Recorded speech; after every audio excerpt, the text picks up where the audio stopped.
This is Kinda Murdery Season 1, Ghost Towns of the Mojave Desert, presented by Criminal Content.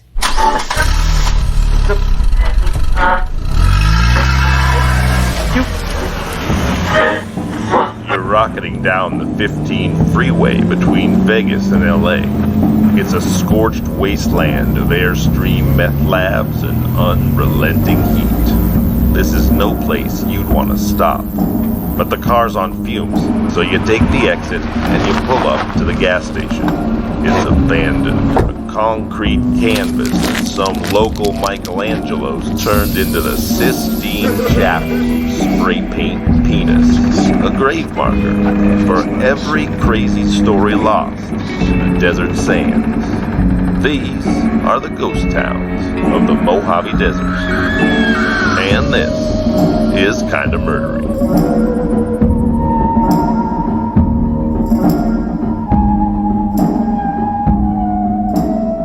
Hey everybody, and welcome to Kinda Murdery Season 1, Ghost Towns of the Mojave Desert. I'm your host, Zevon Odelberg. Thanks for deciding to be here. So today, we're heading over to the town of Goodsprings, Nevada, located 38 miles southwest of Las Vegas. Just take the 15 freeway to Jean, Nevada, and then head 7 miles north on the 161, and there you are, Goodsprings. Like much of the Silver State, the story of Goodsprings begins in the ground. Back in 1892, the surrounding area boasted one of Nevada's biggest mineral strikes. Rich in zinc, copper, lead, silver, and gold, the town was home to 200 residents, most of whom worked in the Keystone Gold Mine and lived in what was then the tent city of Goodsprings. In 1910, Salt Lake Railroad, or SLR, built a depot in nearby Jean and ran track to Goodsprings, which led to a brief economic boom. By 1915, the mines were roaring, and Goodsprings was home to 1,000 people. But the earth giveth, and the earth taketh away. High demand for lead and zinc during World War I drained the mines, which were closed by 1930, and 4 years later the SLR ripped up the track that had been responsible for the town's brief expansion. Today, Goodsprings is home to only 239 souls, just a handful more than lived in the tent city over a century ago. Its primary claim to fame is the still operating bar and restaurant notoriously haunted Pioneer Saloon, and a 131-year history of being kinda murdery, pretty darn murdery, and absolutely, positively, super duper murdery.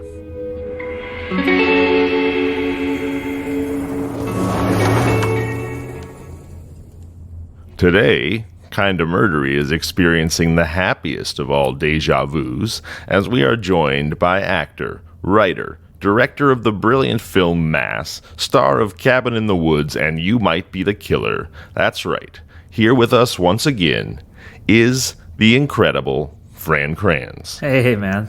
Thank you for that nice introduction. I appreciate it. Happy to be here, man. Happy to have you. I'm also joined by my on-air producer, Adam Volrich. Hey, Adam, how you doing? I'm doing well, man. I'm like the, what do you think, the Wayne to your Garth? Or rather, the Garth to your Wayne? Party It was a real Garth move of me to mess that one up. Yeah, you're definitely Garth. That's Sean Christensen from Criminal Content, and I'm not very good at being by myself, so I appreciate all of you keeping me company. We're here for you. Yeah, no one needs to be alone right now. You know, Fran, we're still in the first half of 2021, and already the roaring 20s have been an absolutely insane decade. You know, it reminds me a little bit of the whiteboard in Cabin in the Woods. So far, we've had the voracious locusts that destroyed, like, all the crops in Africa. Uh-huh. The entire continent of Australia burned down. We've got this worldwide super plague. There was an attempted coup d'etat on Capitol Hill. And, oh, did you see this story coming out of the... too? There was have you heard about the cocaine boars, guys? Yeah. It's like an actual thing, right? So in Italy, right? So the Italian mafia, which I guess is still a thing, obviously, COVID cannot stop organized crime. No. So they hid $22,000 worth of blow in the forest in Italy. Well, apparently Italy has like the world's worst wild pig problem. Like some pigs ran away from some farms a little while ago, and now the entire country is overrun with like long-haired, long-tusked, vicious wild boars.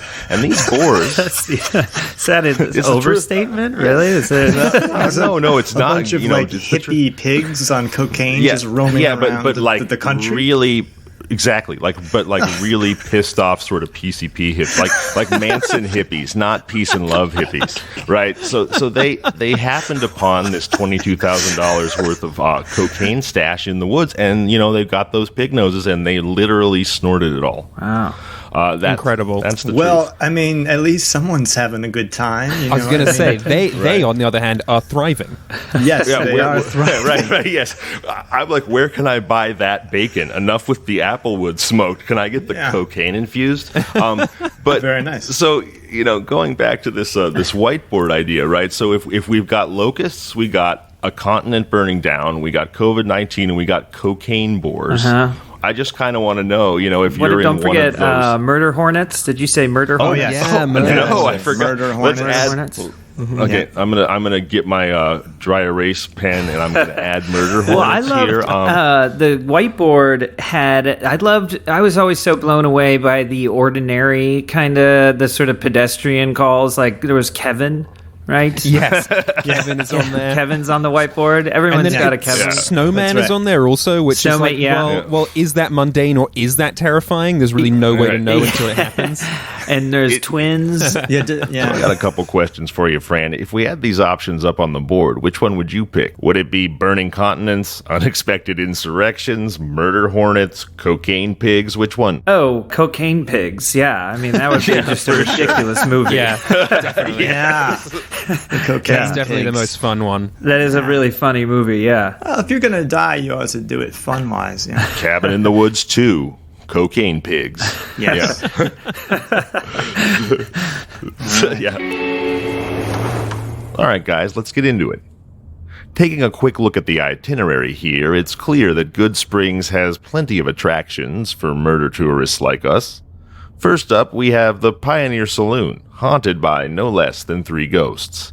Then it's on to No Pants Nolan and the Effie Morris Hammersling. And finally, a very dark and very murdery take on the classic 1987 film, Mannequin. So when you walk into the Pioneer Saloon, I mean, it definitely feels kind of murdery. You got ancient graying wood floors, wood-bladed fans hanging high from pressed tin ceilings. There's a long worn wooden bar with a large ornate built-in bar cabinet behind it. The Pioneer Saloon in Goodsprings is the bar that every beloved hipster hangout tries their level best to copy. There's one thing about the Pioneer Saloon that can't be easily emulated, and that's the hauntings. And they make a business out of selling tickets to something they call the Haunted Lockdown. Basically, what you do is you take a bus from Las Vegas, you buy tickets for you and your bovine family, and you hang out in the Pioneer Saloon from midnight to 4 a.m., hoping to encounter the ghosts, and that is the Haunted Lockdown. Yeah, they say it on the website like that's a good thing. Like from midnight to 4 a.m. in the Pioneer Saloon. It's wild. Yeah, it sounds horrible to me. Who's doing that? You don't stay the full 4 hours, do you? For some reason, I got the sense these are like little... They're like escape rooms. It's like you get a little... Right, like a little 20-minute in and out. You get a little spooked and go home. I believe you are paying to actually be locked in to the bar for those 4 hours from the witching, from midnight to witching hour. And so when I first saw them call it Haunted Lockdown, I was like, because, they often refer to the quarantine here as a lockdown, right? So I was like, are these guys like actually trying to capitalize on coronavirus with a business that locks a bunch of people from all over the country into a single small room? Because it's not going to be the ghosts that get you, What is the haunted nature of this? What's happening in there during this? So the ghosts, right? And they have like Ghostbusters technology there for you to track them. You see they have this EMF, EVP readings, these electric voice recorders or something. Yeah, it's wild. No, they have these ridiculous pictures. Everyone's holding these little kind of remotes that are like glowing green, and no one looks happy. If you go on the website, sorry, I shouldn't. Yeah, I'm looking at the photos, and yeah, I mean, they don't look scared either. They look. Yeah. They look like 3:45 a.m. drunk, and they've been stuck in this bar for 3 hours. And they're probably thinking, "I hope they sanitized this ghost trap." Yeah. Like when you get the shoes at the bowling alley, and you're like, "God, I hope that spray works." Oh, they do have one photo where they've gone and adjusted the opacity on one of the patrons, so they look a little ghostly. That's about as close to a haunting as I'm seeing in any of this quote evidence here. The Pioneer Saloon specifically is haunted by no less than 3 ghosts. Yeah, tell us about the ghosts in there. The first one, the mysterious miner, apparently hangs out at the bar. I called him the mysterious miner because I couldn't find out anything about him. He's just that mysterious. To this day, there are bullet holes in the wall of the Pioneer Saloon that tell the story of our second ghost, the not at all quarrelsome killer. Let's go back to 1915.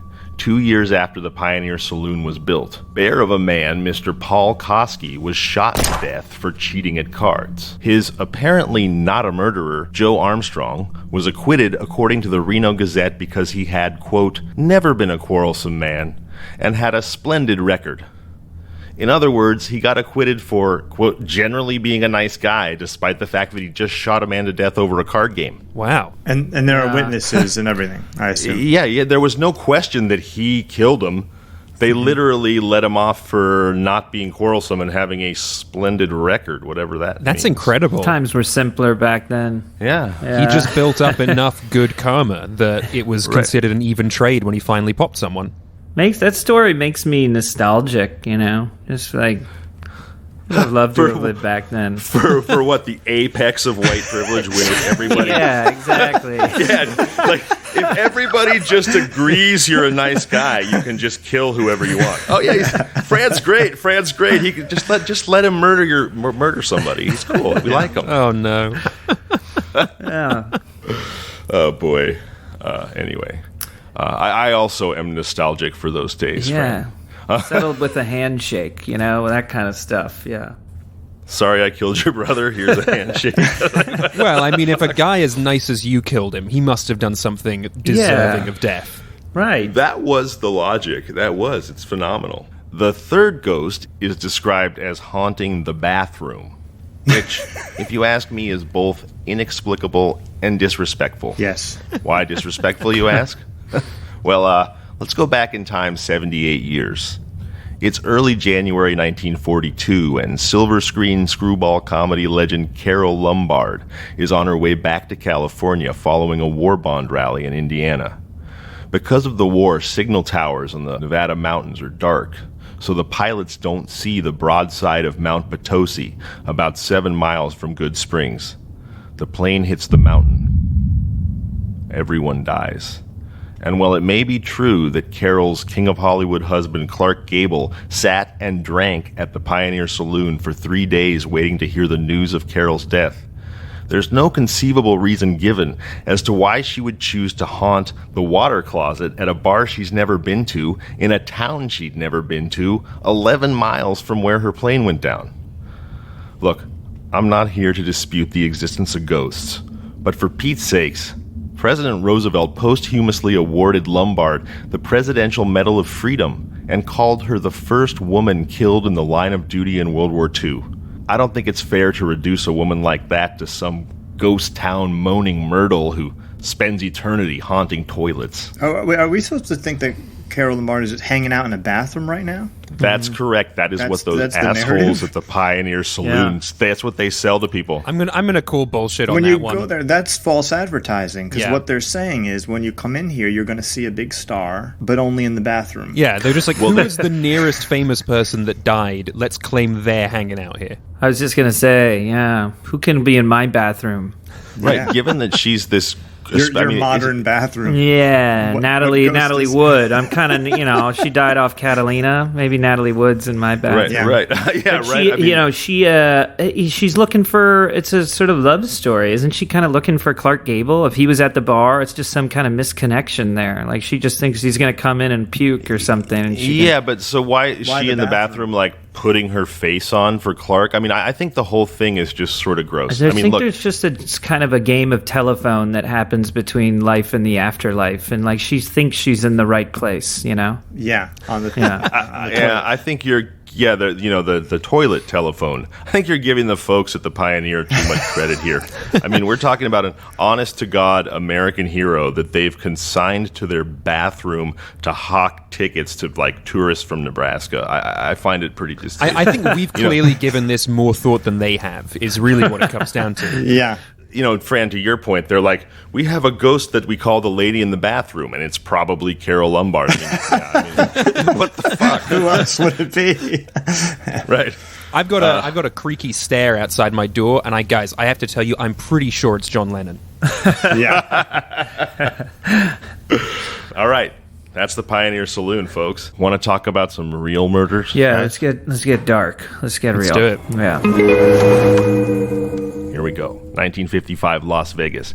Elderly landlady Mrs. Effie Morris is found unconscious on her floor after being viciously attacked with a claw hammer in what was at the time called, quote, one of the most brutal beatings in the history of North Las Vegas. Anyone familiar with the history of Vegas will understand the gravity of that description.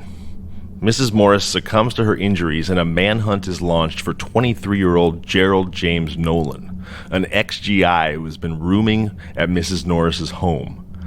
He disappears following the attack and leaves behind a pair of bloody pants. Make no mistake, this is a god-awful story, right? But leaves behind a pair of bloody pants. Does anybody else picture Jerry Nolan running out of the house in an Oxford shirt, tighty-whitey banana hammock, and tube socks just covered in blood?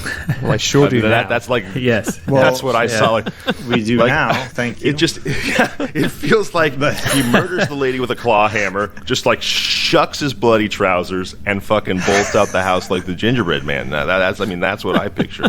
So Nolan flees the scene and disappears. A couple weeks later, deputies are combing Goodsprings after 87-year-old Al Leeser, a guard at the Argentine mine, reports that he saw a young man climb out of his kitchen window. He went inside to find groceries on a blanket that he surmised the man had intended to steal. Analysis of fingerprints left on the groceries indicate that they're a match for Nolan. Sheriff W.E. Leipold intends to send a mounted posse to investigate 12 abandoned mines in Goodsprings, where he believes the suspect may be hiding. I don't know if I grew up on cowboy movies or what, but I just love the picture in 1955 of a mounted posse investigating abandoned mines. I mean, that just gets my life. Me too. Well, how far away is Goodsprings from Vegas then again? 38 miles. 38 miles. So he ran out of Vegas covered in blood, naked except for his tighty whities, and he just ran. He was so freaked out. He ran all the way to Goodsprings. No, yeah. He didn't run 38 miles. Yeah, he did in his tube socks. That's it? Is that really what's happening? Well, no, the thing about him running naked through town covered in blood, that was me. That didn't happen.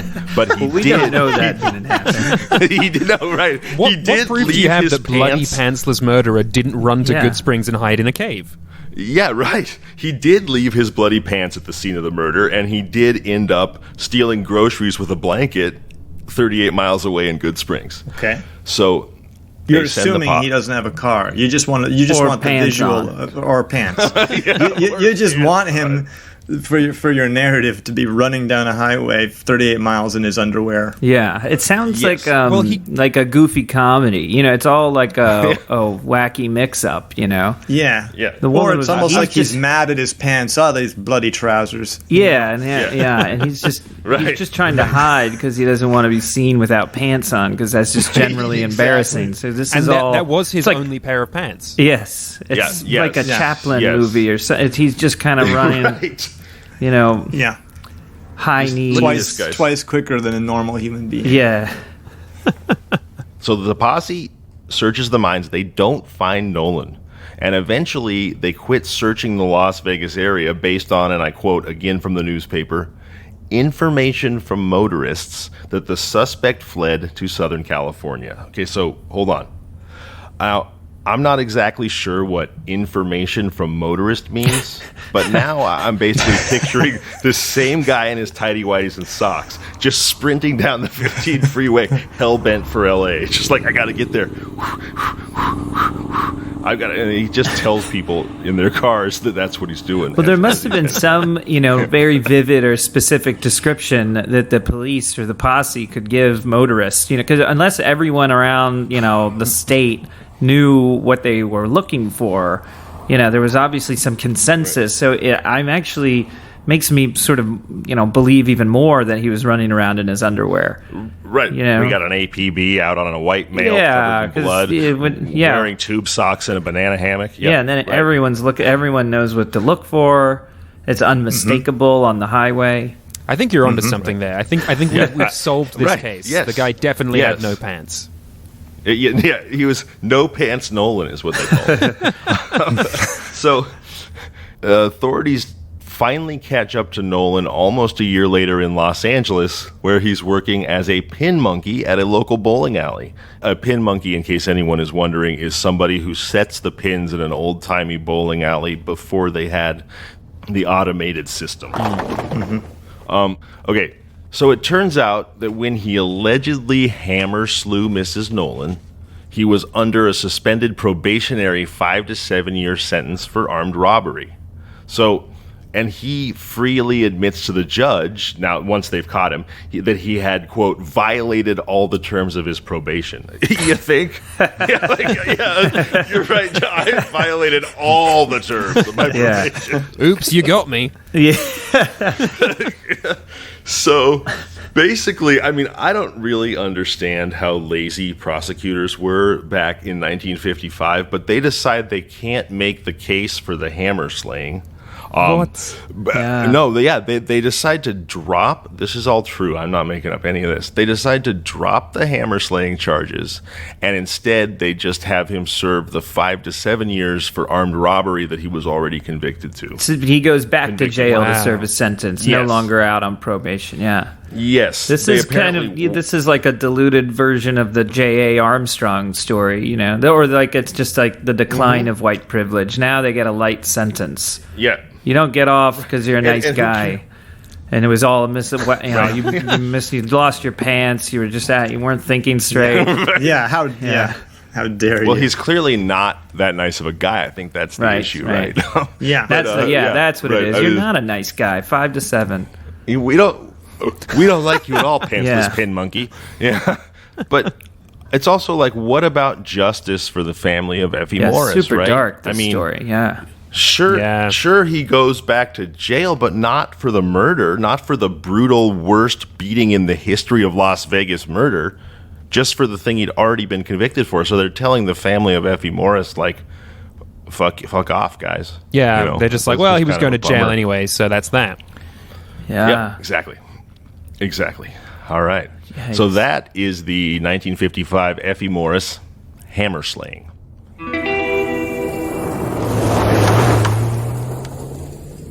Whew. Well, I feel like we all need a little cheering up after that one. So, hey, Fran, you got a story from Cabin in the Woods that you feel like was your most kind of murdery moment?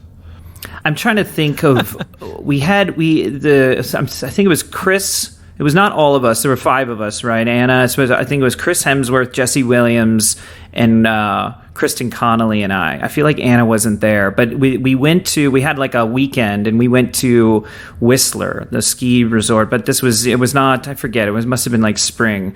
So it was just a kind of an excuse to get away. And I do remember, maybe I shouldn't say that all this, this at their expense, but we got some like little condo for the weekend by Whistler Blackcomb, right? The ski resort. And, just got like wasted, just were like drunk a lot. And there was this guy who, there was like the clerk or I don't know, it wasn't a hotel, but he was the guy that kind of ran the place, for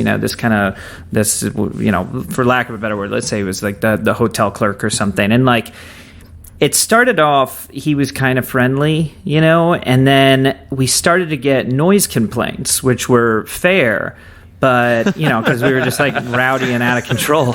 But, from the staff, we sort of realized that there was no one else there. You know what I mean? And we started to be like, what's with the noise complaint? And how is this working? And he would kind of come up like consistently, and he was like sort of persistent, and then the tone of it sort of shifted because we would kind of change our behavior, and it was clear that like, wait a minute, is this guy, like, we finally started to realize that this guy kind of just wanted to get involved somehow, or like he was lonely or something. Yeah, he was just trying to like get, just sort of, check in on us, and the whole thing got a little creepy. And I remember Jesse Williams finally like went down and like talked to him, and then it got really tense, and kind of being like, "What are you doing, man? What are you doing? And then it got creepy, and we were all kind of scared. So thinking of just sort of like our what could have been a kind of horror film moment and made for sort of an eventful weekend was sort of us in this kind of like abandoned kind of condo complex with the I'm sorry if that guy's listening, but like the creepy landlord, creepy innkeeper. So let me ask you, did he have rhinestone pinky rings on by any chance? No, but he was, like Vancouver's like a cool, so this was kind of, and this is Whistler, but this had there was a backcountry feel to it, certainly. Like there was a point, and again, we were all, pretty drunk most of the time, but it definitely felt like things were getting a little creepy. Yeah, definitely. He definitely had the quality of like an Anthony Perkins. At least that's what we started projecting onto this guy. It was like, oh my God, this guy's a psycho. This is really kind of scary and creepy. And he definitely knew where you slept. Right? Yeah. No, sure.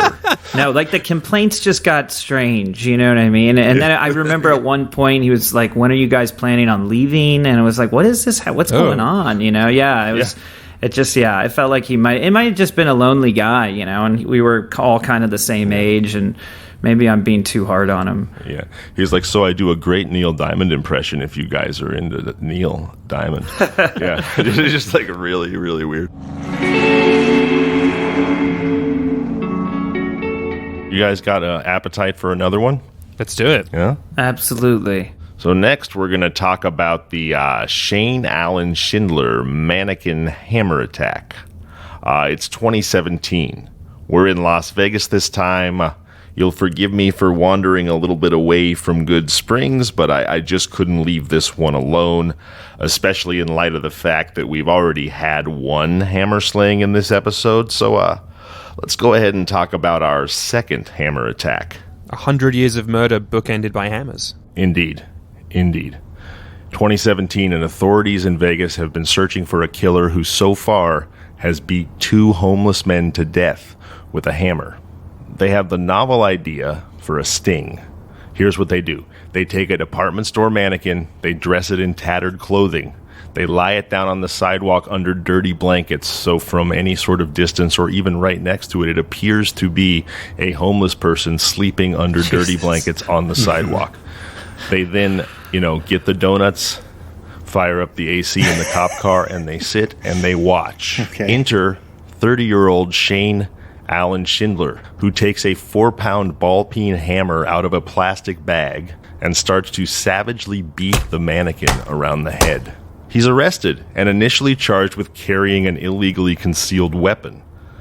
When he admits to police that he thought the mannequin was an actual person at the time he assaulted it, he's then charged with attempted murder. His lawyer argues that the charge is a, quote, legal impossibility because you can't murder an inanimate object. The state counters that while murdering a mannequin is a physical impossibility, it is very much a legal possibility. Since in 1976, and again in 1989, the Nevada Supreme Court rejected an argument that the impossibility of committing a crime also made it impossible to attempt to commit a crime. So I mean, there's nothing sort of more kind of murdery than like attempted murder charges for attacking a mannequin.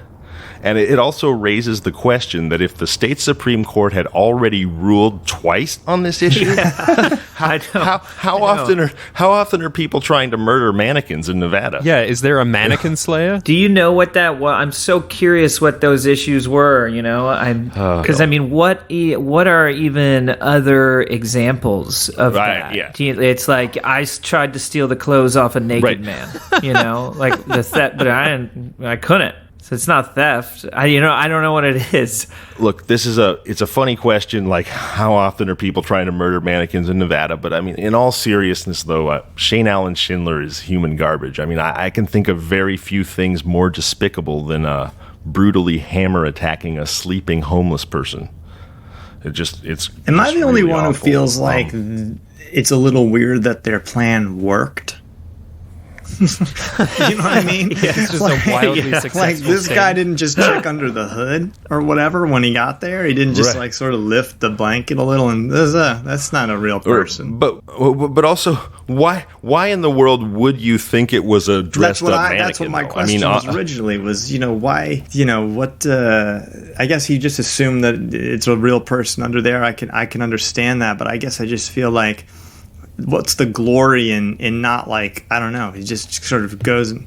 But I mean, this is a guy who has already ran up and suddenly bludgeoned and murdered 2 other homeless people successfully. So why would he suddenly think that his modus operendi was not going to be successful? And I'm assuming the other 2 were killed nearby, because it's not like this is like cheese and like a mousetrap. Like why did they think it was just going to work so perfectly? Right there. I'm assuming.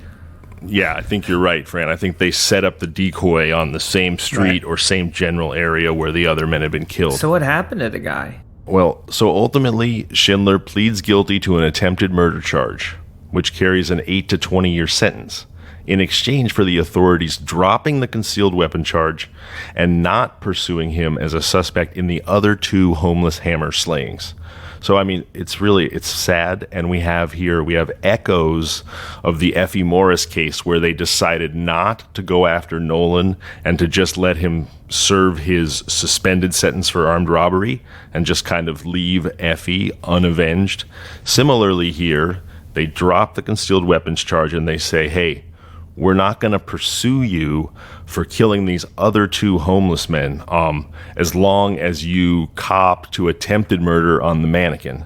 And I mean, frankly, attempted murder on a mannequin, you probably have at least a shot of wriggling out of that in court, and you'd rather have a concealed weapons charge than attempted murder. So the fact that, look, we're not going to go after you for these other 2 guys was enough to get him to plead, really, I think, suggests that he very much killed the other 2. And it's really sad that those people remain unavenged, and it's probably a kind of sobering commentary on the value that our society places on homeless people and in the case of Effie Morris, old people. Yeah. I mean, it's really lazy police work, and it's really lazy legal work, right? And I feel like that kind of just that is the Mojave Desert. That's what makes it all kind of murdery, is that like everyone who's supposed to be carrying justice in any kind of way is kind of on vacation, right? And so that's what allows this like Wild West thing to keep on going. Yeah. Man.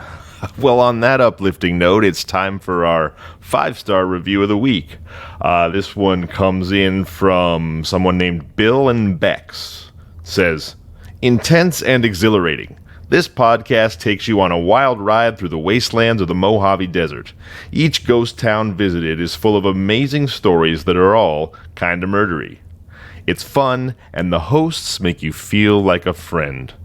Oh, thank you, Bill and Bex. Sounds like we're actually accomplishing what we're trying to do here. So please rate, review, subscribe, and write that review, and maybe you'll get to hear it read on the air. We love you guys. Thank you. Fran, I thank you so much for coming by again. This has been a super fun day, and we really appreciate your time and your friendship. Thanks to everybody for taking the time to listen to us, and for Adam Volrich, Sean Christensen, and the always awesome Fran Kranz. I'm Zevon Odelberg, and this has been Kinda Murdery. This is Kinda Murdery, Ghost Towns of the Mojave Desert, presented by Criminal Content. You can find us online at kindamurdery.com and on all social media at kindamurdery.